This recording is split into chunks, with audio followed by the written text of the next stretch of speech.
Donkey of the Day for Tuesday, June 11th goes to Toronto Raptors fans. Now, a lot of us were watching Game 5 of the NBA Finals last night, and we were anticipating the return of the easy money sniper, Kevin Durant, dropping the clues bombs for Kevin Durant. I love storylines. I love when people have a chance to make legacy statements, and last night Kevin Durant had a shot to do just that. The defending world champion Golden State Warriors down 3-1 against the Toronto Raptors. Game 5 at home in Toronto. What better way for Kevin Durant to return after missing the last 9 playoff games, come back and dig the Golden State Warriors out of that hole, win the next 3 games, and lead the Warriors to their 3rd straight championship. That's how legacies are created and legends are born. And when Game 5 started, it looked like that was going to happen. KD scored 11 points in 12 minutes, but during the start of the second quarter, this happened. Ibaka trying to stay with Durant, knocks it away, and Durant's limping. Durant goes down, holding his leg. Ibaka goes up, and is fouled down the other end. And Durant grabbing that right leg. It's the right calf that put him out. His teammates going over to check on him. I don't like to hear the fans cheering. I'm surprised by that, and the players are telling him not to be doing that. Oh. Yep, KD re-injured his calf early in the second quarter. Reports are saying that the Warriors believe KD has a torn Achilles. He's getting an MRI today. And I hope he doesn't have a torn Achilles because that is the worst injury you can have in basketball. All right, a lot of players never fully recover from that, and in some cases never play another game. All right, Kevin Durant was absolutely the most coveted free agent this offseason. The whole landscape of the NBA was going to shift next year depending on whatever Kevin Durant decided to do. But that is now all out the window, and we can only hope that his injury is not as bad as it seems, but the reality is it seems pretty bad. Now, I am a stern believer in not wishing anything on anyone that I wouldn't want done to me or anybody I love. Okay, the Honorable Minister Louis Farrakhan says, when you see men fall, don't laugh, learn. Well, the Toronto Raptors fans didn't get that memo because Kevin Durant, as he limped off the court, he heard this from Toronto's Raptors fans. Can we hear those cheers again? Cheers. What do you think about the people who question? No, not that part. I want to hear Ibaka trying to stay with Durant, knocks it away, and Durant's limping. Durant goes down, holding his leg. Ibaka goes up, and is fouled down the other end.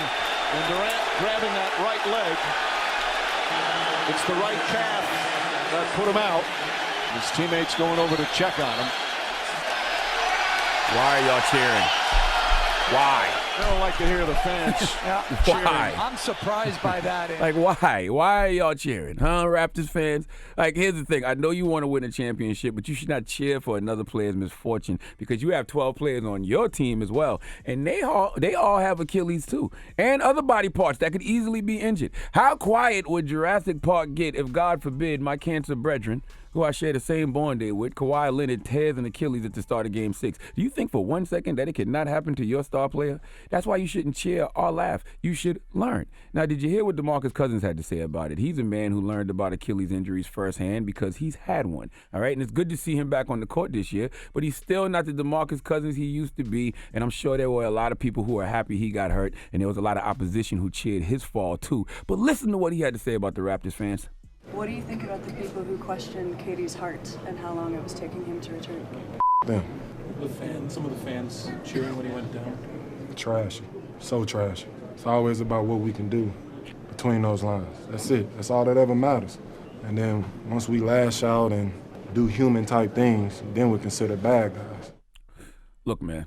It's a lot of things that happened in Game 5 that could shift the series. When you up 3-1 with a chance to close out at home, up by 7 with less than 3 minutes left, you're supposed to finish that, but you didn't. And your fans, some of the best fans in the NBA, may have put some bad juju on y'all, cheering for the fact that KD got hurt, all right? The sad part about an injury is that it's a lesson every NBA fan and player should know already.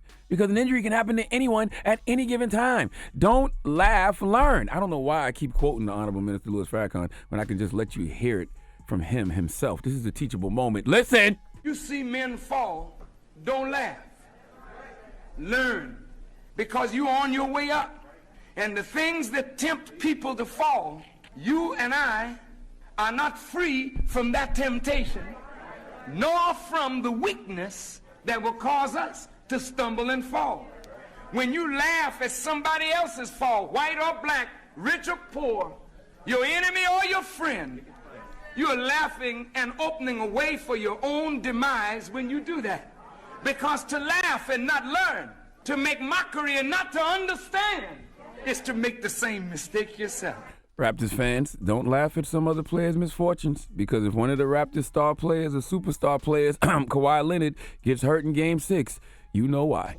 Please give Toronto Raptors fans the sweet sounds of the Hamiltones. Oh, now you are the donkey of the day. You are the donkey of the day. Yeehaw. All right. Well, let's open up the phone lines.